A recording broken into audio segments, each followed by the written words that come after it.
So are you people able to see my screen now? Yes, ma'am. Okay. Starting with the new chapter, that is cement. So cement, everybody knows it is a binding material, right?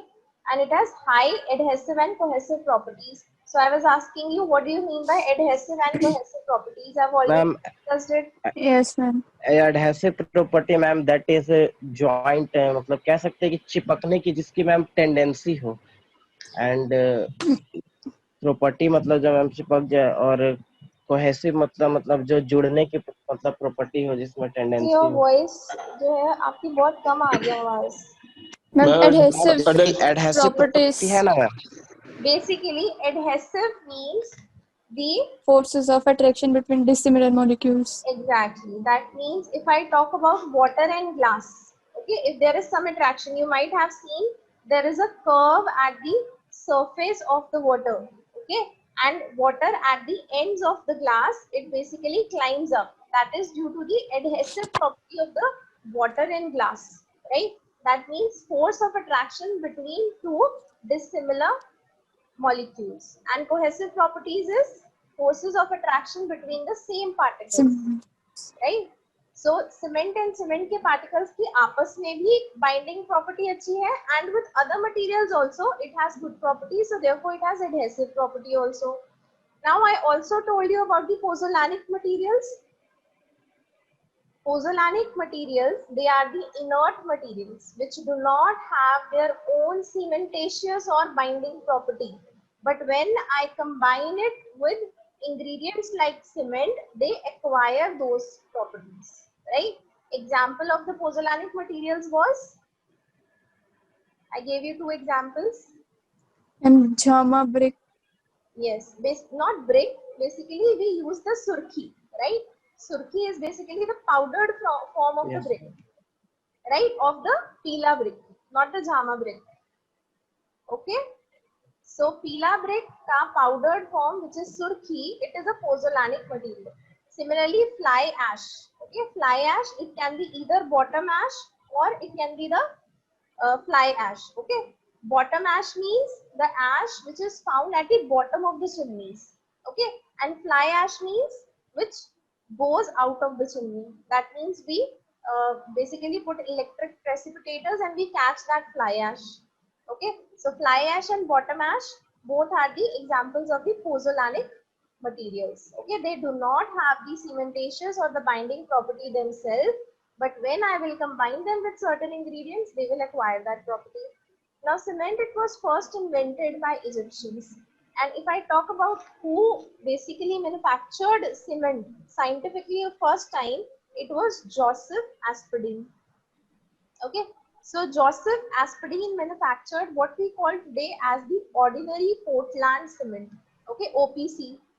So why did he name this Portland cement as ordinary Portland cement? Because he found that he was living in England. So he found that when this material, which is the cement, it hardens, it resembles a stone which is found in the city of Portland in England. Okay, so therefore he named that material after that stone because वहाँ से उसको मिला था. Okay, so he named it ordinary Portland cement. Is that clear? Okay, now how do we get the Portland cement? So basically, we use two types of materials, argillaceous materials and the calcareous materials, right? Argillaceous, I already told you, which will be high in clay, right? Similarly, siliceous are which are high in silica. Calcareous are which are high in calcium carbonates. Okay, so here we are using argillaceous materials. Examples are clay, marl and shale. And calcareous materials, examples are lime, chalk and marine shells. I gave you one example of calcareous materials in the previous class also. Coral reefs. Anyone remember that? After the coral reefs die, the skeleton which is left in the sea, that is nothing but pure calcium carbonate. So that is also a source of calcium, right? So basically we burn such materials, that is the argillaceous materials and the calcareous materials at high temperatures. Okay, and that is known as the clinkering temperature.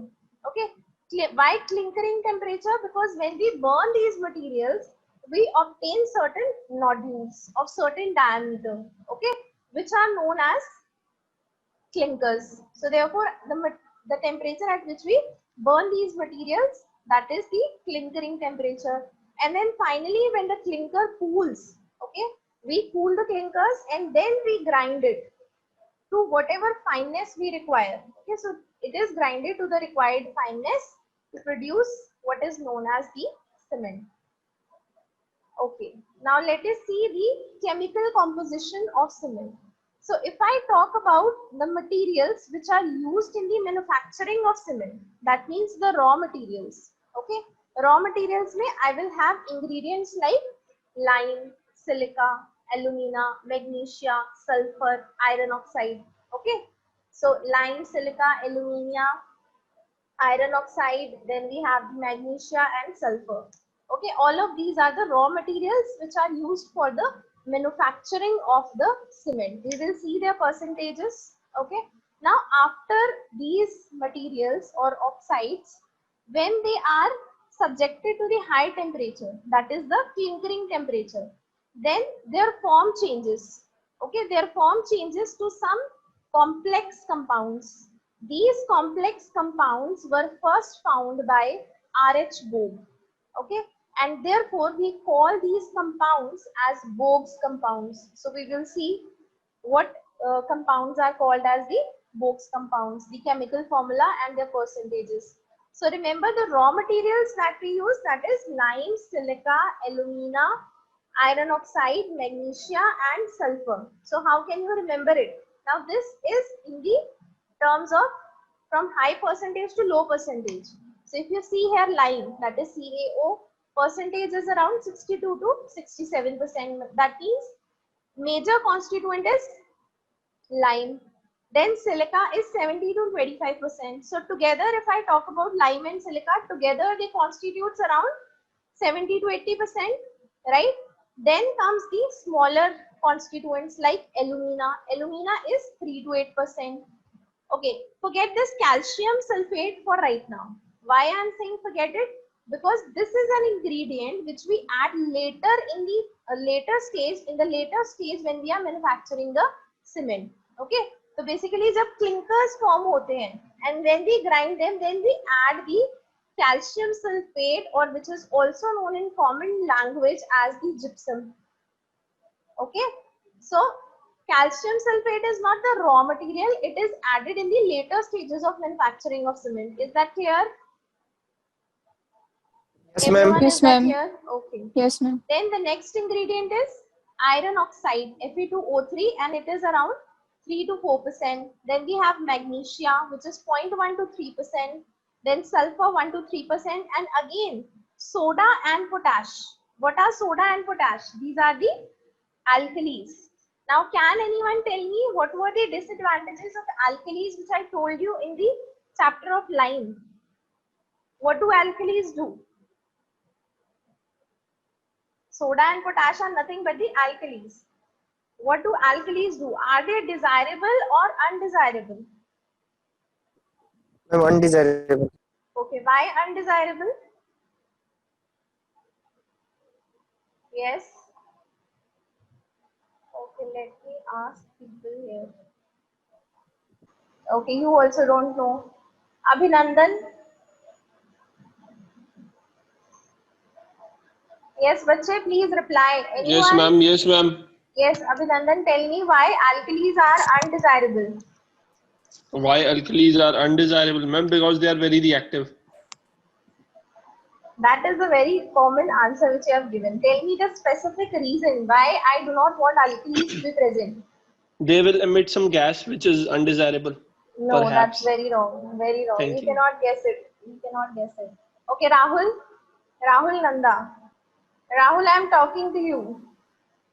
Ma'am नहीं पता है ma'am Okay, Ajay. Suresh, anyone in the class who knows why alkalis are undesirable? I told you in the last class. Ma'am. Yes, Diksha? Ma'am, I am not sure, but I think they cause efflorescence. Yes, very good. So this was the reason why alkalis are undesirable, because they absorb the moisture from the atmosphere and they result in a phenomena which is called as efflorescence. Okay, you see the powdery white and grey patches on the masonry work, and that is not desirable. And similarly here also, the alkalis which are soda and potash, they will not be desirable. Their percentage is around 0.5 to 1.3%. We know कि थोड़ा बहुत alkalis होगा, but we have to make sure that they remain to a minimum. Okay. Apart from that, I told you calcium sulfate is not a raw material or ingredient or constituent in the manufacturing of cement. It is added in the later stages of manufacturing to retard the initial setting time. Okay, gypsum, which we call as. And alkalis, they are not desirable because they will cause the efflorescence. Now there is a term which is called as the soundness of cement. So I have told you the meaning of soundness when we were doing the bricks part. Can anyone tell me what is soundness? Okay. ओए किसको क्या So किसको रहा है soundness basically means the change in volume, right? So here, if I talk about the cement part, how will the volume change? We are saying the major ingredient is basically the lime. That means calcium oxide. And we know that lime has a great affinity for water. Okay. So when lime is present in cement, okay, and it is hydrating very slowly, okay, when it is hydrating very slowly, what happens is even after the cement has set or hardened, okay, even then the volume change of the cement can take place due to the lime which has not been hydrated yet. So this change in volume after the cement has set, this is known as the soundness property. Okay. Now three ingredients here, if I talk about, three ingredients are responsible for the soundness of the cement. Okay. We want our cement to be sound. That means there should not be volume change. Unsound means that there will be a volume change. Is that clear? Difference is clear? Sound means the cement volume, it should not change in the later stages, that is when the cement has hardened. Okay. And unsound means that the volume of the cement, it changes when the cement has hardened. So we do not want our cement to expand after we have set it in the structure, right? So it should not be unsound. Now here three ingredients are responsible, and for that the trick is LSM. So you must have done limit state method in your concrete, right? In the design of concrete, you do not have the design of concrete structures now. No, ma'am. There is a method No, ma'am. limit state method. Okay.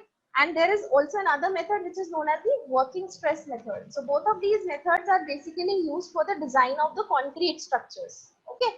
So here the trick to remember is limit state method. Okay. So limit state method means L for lime, S is for sulfur, and M is for magnesia. That means these three ingredients, that is lime, sulfur, and magnesia, they are responsible for making the cement either sound or unsound. Okay. And we perform tests to check the soundness of the cement. So if I talk about, yes, Suresh, yes, you have raised your hand. Do you want to ask any question? Yes.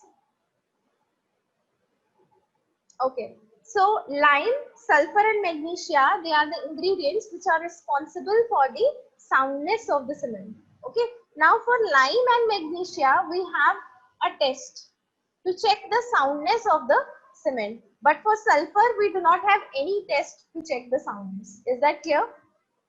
Lime and magnesia के लिए market में test available है to check the soundness of the cement. But for sulfur, there is no test present. But sulfur also constitutes to the soundness or unsoundness of the cement. Is that clear? We will talk about the test. Okay, lime के case में it is known as, yes Abhinav? No, मैं वो गलती से हो गया था. Okay, don't repeat that. Okay. So lime के लिए the test is known as basically the Leach-Ateliers test. And for the magnesia, we have Leach-Ateliers test also, and we have the autoclave test also. Okay. And for sulfur, there is no test available in the market.